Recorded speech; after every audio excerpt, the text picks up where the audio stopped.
wrap up my talk. But I'm very happy to take questions, and I want to congratulate IMA for having this wonderful event. For the last few years, I've always somehow missed coming here, but I always love coming to Indore and meeting all of you, speaking with all of you, really talking from the heart has been a great moment that I will always cherish. So thank you for inviting me here, and congratulations for conducting this wonderful event. Thank you.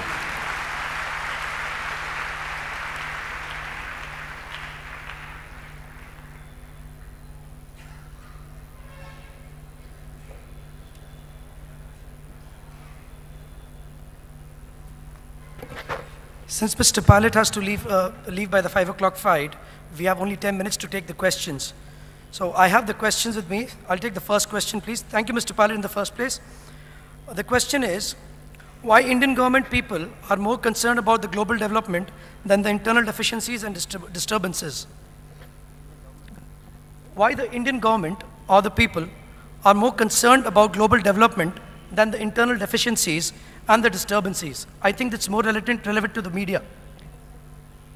Well, I believe that it's not an if or either or situation. The government of the day has a responsibility to respond to global issues.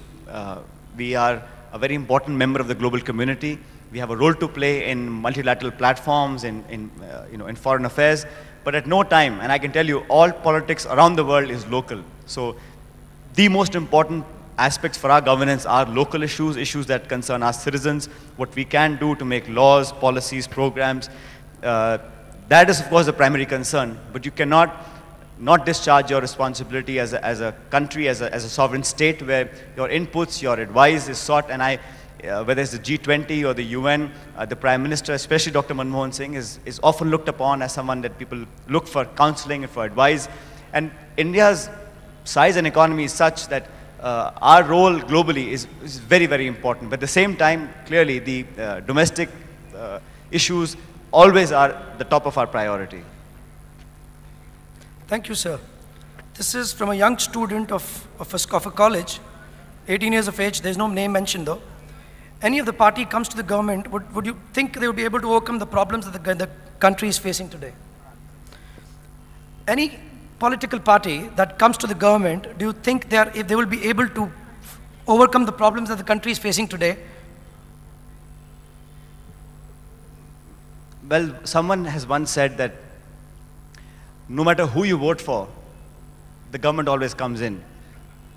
So any political party, I think, once they are given the opportunity or the mandate to govern a country, will try and do its best.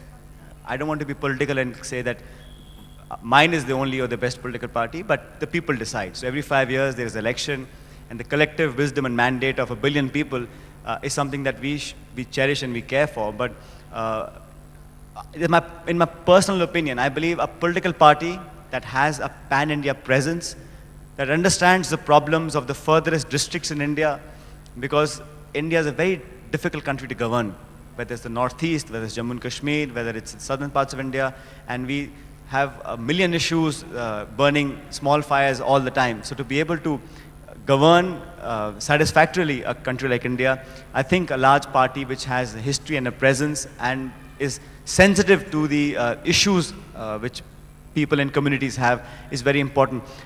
Every party does its best to discharge its responsibilities, but ultimately it's not me or you who will judge, it's the people of this country who are ultimately the masters of this nation, who will decide who will rule and govern.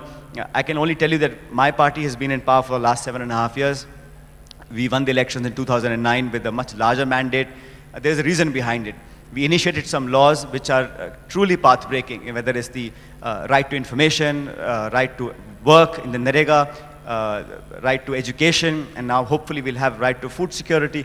These are all really laws that have brought about a paradigm shift in India's governance. So let people decide who will run and who will rule, but as long as we have been voted to power, we do our best to make sure that we live up to our responsibilities. Thank you, sir. This is the last question in the House. This is for Mr. Sapan Shah. What is your personal view on the subject of corruption? Do you believe that it is possible to completely get rid of corruption from India? He's also written a comment. Is it possible? If possible, when do you think it will be possible? Well, I hope it's possible. I believe it's it's important for us to be realistic about how we'll tackle this. But luckily now I believe in India there is a great movement, there is a great desire of having a corrupt-free country. But I don't think it should be politicized. I don't think it's a one-issue agenda. It has to be dealt, like I said in my talk, at multiple levels. Now the creation of a Lokpal is just something that for 45 years it has been pending in our parliament. The Lokpal bill has come to parliament, has lapsed. It has been brought in earlier. It did not go through. I remember in the NDA time when respected Vajpayee was Prime Minister, twice it came to Parliament. It never made through Parliament. But now I believe that our government is working much more seriously, and the Lokpal is being created is one aspect of it. But ultimately Lokpal, whoever he or she is, will also be a human being. He or she also has to be accountable to someone. So it has to be something that comes from within. And we as a society have to also understand that this is an issue that's now got entrenched into very deep roots, and it has to be dealt with in that sense. It's not about just bureaucratic or political or corporate corruption.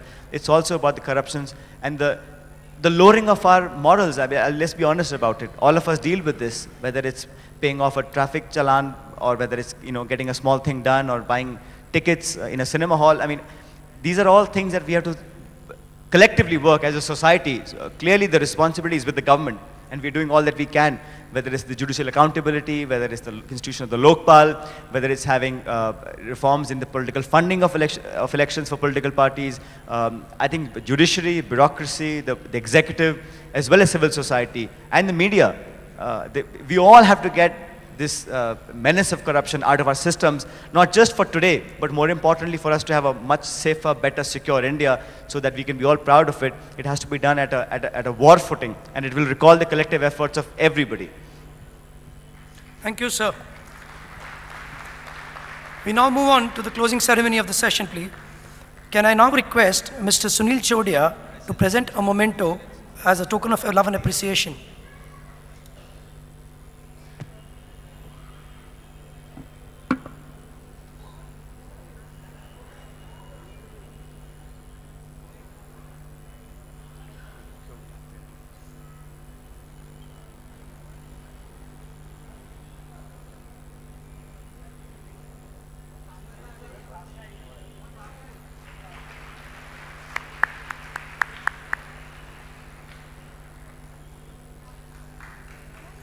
I now request Mr. Shamit Dave, the session chairman, to make the closing remarks.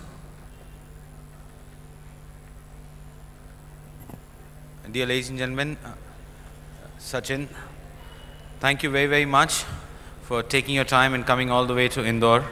It has been a really very helpful and gracious moment for all of us that you've been coming here and sparing some time to speak to us about our conclave. We thank all the guests as well as the students who've come here today, and just a small announcement that tomorrow morning Mr. Tharoor's session starts at 9 o'clock. So please be here by 9 o'clock. The session would start, at 9:30. I would request all students to be here maximum by 9 o'clock. Thank you very much.